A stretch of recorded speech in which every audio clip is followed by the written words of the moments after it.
ایک قوم جسے اللہ نے سمندر کو چیر کر بچایا، ایک قوم جسے ظلم سے آزادی ملی، لیکن صرف کچھ دن بعد وہی قوم ایک سونے کے بچھڑے کو خدا مان بیٹھی۔ جب حضرت موسیٰ علیہ السلام نے اپنی قوم بنی اسرائیل کو ایجپٹ سے نکال کر فرعون کے ظلم سے نجات دلائی، تو اللہ نے موسیٰ علیہ السلام کو کوہ طور پر بلایا۔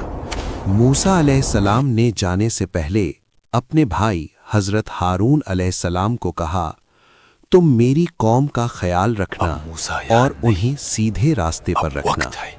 پھر موسیٰ علیہ السلام اللہ سے ملاقات کے لیے کوہ طور کی طرف چل پڑے۔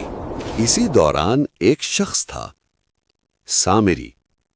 اس نے دیکھا کہ موسیٰ علیہ السلام قوم میں نہیں ہے۔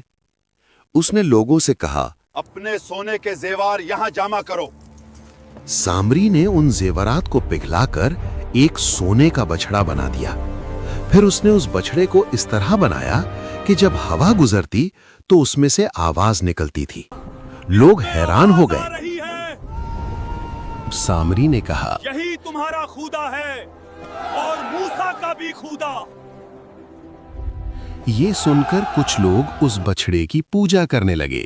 حضرت ہارون علیہ السلام نے انہیں روکا۔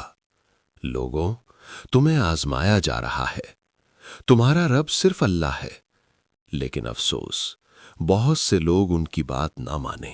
40 دن بعد حضرت موسیٰ علیہ السلام کوہ طور سے واپس آئے۔ ان کے ہاتھ میں تورات کی تختیاں تھیں، لیکن جیسے ہی انہوں نے اپنی قوم کو دیکھا ان کا دل ٹوٹ گیا۔ پھر موسیٰ علیہ السلام نے سامری کو بلایا اور کہا، سامری، یہ تم نے کیا کیا؟ سامری نے عجیب جواب دیا، میں نے وہ چیز دیکھی جو اور لوگوں نے نہیں دیکھی۔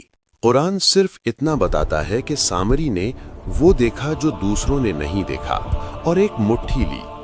روایات کے مطابق جہاں جبریل علیہ السلام کے گھوڑے کا پاؤں پڑتا، وہاں کی مٹی میں عجیب قدرتی اثر ہوتا۔ سامری نے اسی جگہ کی مٹی کی ایک مٹھی اٹھا لی۔ موسیٰ علیہ السلام نے کہا، جا، اب تیری سزا یہ ہے کہ تو زندگی بھر کہتا پھرے گا، مجھے مت چھو۔ پھر موسیٰ علیہ السلام نے اس سونے کے بچھڑے کو جلا دیا اور اس کی راکھ اڑا دی۔